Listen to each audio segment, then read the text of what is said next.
श्रावण महीने की 10वीं तिथि को शहद में डुबोकर श्रृंगार करते हैं। शंकर कहते हैं इसने मेरा श्रावण महीने में श्रृंगार करा है, तो क्यों ना मैं भी इसका धन का श्रृंगार कर इसको कर से मुक्त कर दूं, तब कर जाचू।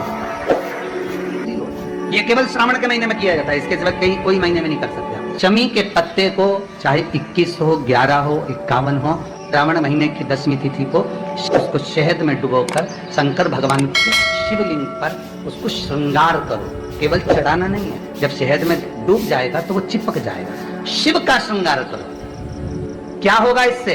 तो लिंग पुराण कहती है, नर्मदा पुराण कहती है, शंकर का जब हम शमी के पत्ते को शहद में डुबोकर श्रृंगार करते हैं, शंकर कहते हैं इसने मेरा श्रावण महीने में श्रृंगार करा है, तो क्यों ना मैं भी इसका धन का श्रृंगार कर इसको कर से मुक्त कर दूं, तब कर जाचू।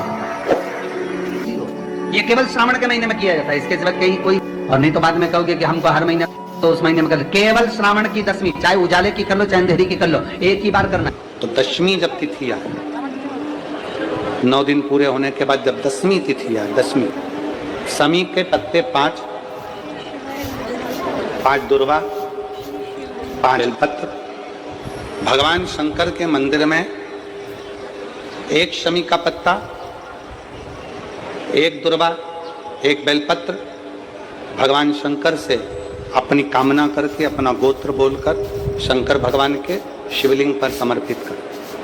फिर दूसरा पत्ता, दूसरा शमी पत्ता, दूसरी दुर्वा, फिर शिव जी पे समर्पित कर। 5 पत्ते शमी के, 5 दुर्वा, 5 बेलपत्र समर्पित कर कर 1 लोटा जल 3 बार शंकर जी को उसी जल से 3 बार समर्पित करें। अपनी कामना कर कर चढ़े हुए जल का भाग थोड़ा सा लेकर आएं, घर के दरवाजे पर, व्यापार के स्थान पर उसका सिंचन करें और हृदय से बाबा से प्रार्थना करें, बाबा तेरे भरोसे हैं, बहुत चिंता है, बहुत टेंशन है, कर्जा बहुत है, दुख बहुत है, व्यापार चल नहीं रहा, तुझे समान। हमारा विश्वास कहता है 3 महीने के अंदर जहां भी कथा होगी वहां आपका खुद का श्रावण महीने की 10वीं तिथि कि मेरे बाबा ने मेरा हाथ पकड़ा, मेरे शिव ने साथ। शमी के वृक्ष के नीचे, बेलपत्री के वृक्ष के नीचे अगर भूल से भी बच्चा, बूढ़ा, कोई व्यक्ति एक पार्थिव शिवलिंग का निर्माण कर लेता है, भूलवश भी उस पे जल समर्पित कर देता है, भूलवश भी उसके भाव से पुष्प या शमी पत्र या बेलपत्र भी चढ़ा देता है, तो वो इस संसार में कहीं ना कहीं सुख भोगता ही है, उसके जीवन में दुख नहीं। शमी पत्र की मूलता, शमी पत्र की मूलता, शमी का पत्र समर्पित की गई शमी का एक पत्ता, महादेव को अगर एक शमी का पत्ता समर्पित कर दिया जाता है तो जिंदगी में कभी वैभव और धन की कमी नहीं आती।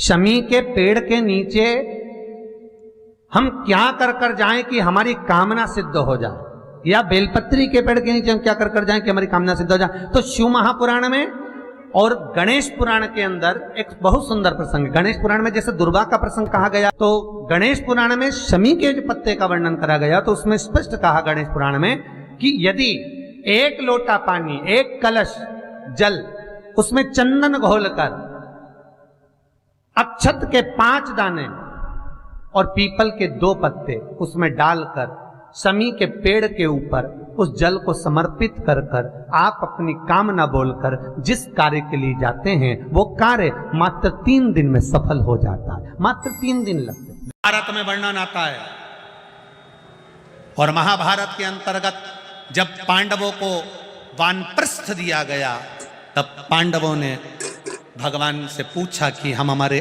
शस्त्र को, हमारे औजारों को हमारे अस्त्र शस्त्र को कहाँ रखें। तब भगवान कृष्ण ने शमी का पेड़ बता दिया। शमी के वृक्ष के नीचे पांडवों ने अपने अस्त्र शस्त्र उस शमी के पेड़ के नीचे गाड़ दिए।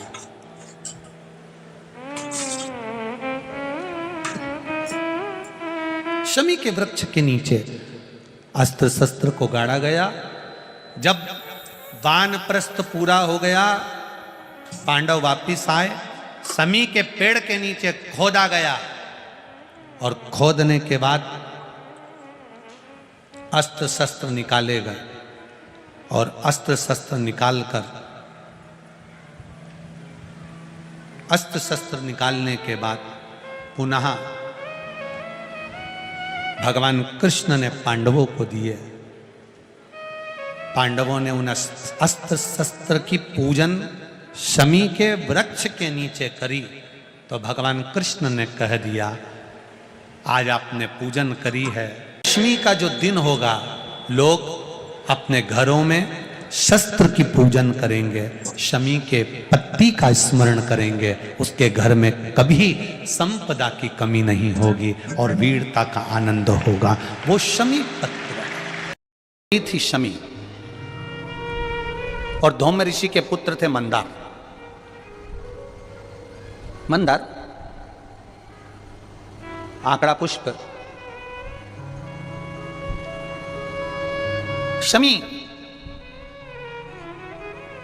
औरव ऋषि की बेटी।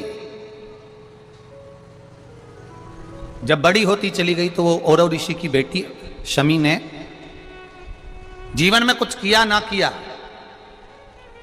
पर एक काम औरव ऋषि की बेटी शमी करती रही कि भरण पोषण में अग्रणी रही। कोई भूखा मिल गया, औरव ऋषि की बेटी ने अपना भोजन तक दे दिया। ये बेटी का जीवन होना चाहिए। कई महाराज औरव ऋषि की बेटी शमी उसमें की थी, अगर उसकी थाली में कुछ भी नहीं बचा चलेगा, पर सामने वाला भूखा नहीं रहना चाहिए, उसको जरूर खिला देना।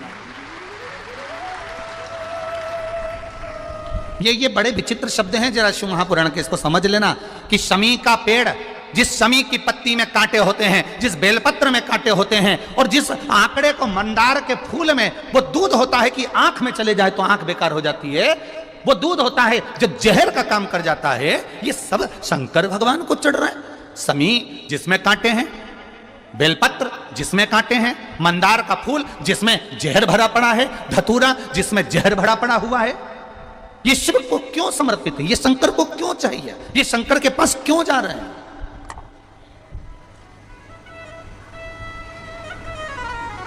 क्यों? उसका एक कारण है, सत्य बोलने वाला हमेशा बुरा होता है, हमेशा बुरा होता है। और वो सत्य बोलने वाला व्यक्ति, शमी कांटों में रमी हुई है, लदी हुई है, पर भाव शुद्ध है, उसका भाव गड़बड़ नहीं हुआ उसका। उस शिव मंदिर में जाकर मात्र शिवलिंग का स्पर्श कर लेना। आप में से कितने लोग हैं जो शंकर जी के मंदिर में जाकर चंदन की 3 उंगलियां शिवलिंग पर घुमाते हो ना? शिवलिंग पर 3 उंगली, तो ये 3 उंगली घुमाने का फल क्या है?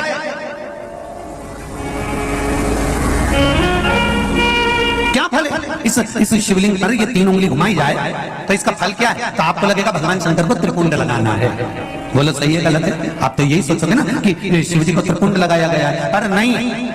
शिव महापुराण की कथा कहती है, ओम शिव महापुराण की कथा ये सागर में जो चल रही है, इसमें आप अगर विद्धेश्वर संहिता को या पार्वती खंड को निकालोगे, या आप स्कंद पुराण का या लिंग पुराण की कथा को उठाकर देखोगे, तो उसमें वर्णन आता है जब कोई पुरुष, नारी या बच्चा अगर गंध भी नहीं है, लाल चंदन भी नहीं है, और मात्र उंगली से 3 लाइन खींचता है, उसका मतलब त्रिपुंड लगाना नहीं होता, उसका मतलब होता है कि उसने एक पार्थिव शिवलिंग का निर्माण कर पूजन कर ली है। यह फल प्राप्त होता है,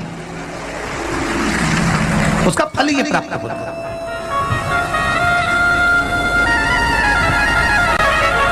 अब आप तो अभी तक सोचते थे कि हमने तो चंदन लगा दिया, हम तो भगवान को चंदन की लाइन खींचेंगे, हम भगवान को त्रिपुंड बनाकर आए। त्रिपुंड नहीं, भगवान शंकर को आपने त्रिपुंड लगाया वो अपनी जगह पर है, पर भगवान शंकर को जो आपने 3 लाइन खींची है, हाथ का जो स्पर्श कर कर घुमाया है, इससे पार्थिव शिवलिंग के निर्माण का फल प्राप्त हो जाता है।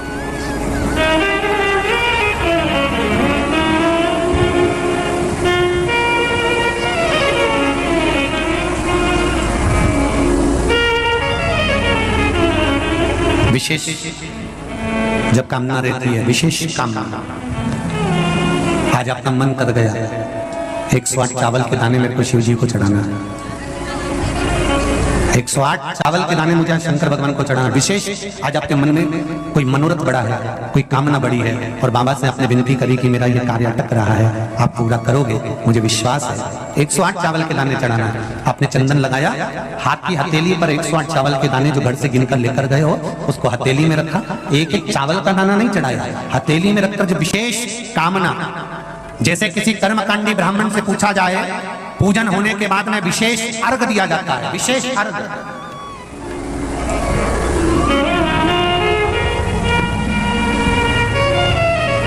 उसी तरह विशेष कामना के लिए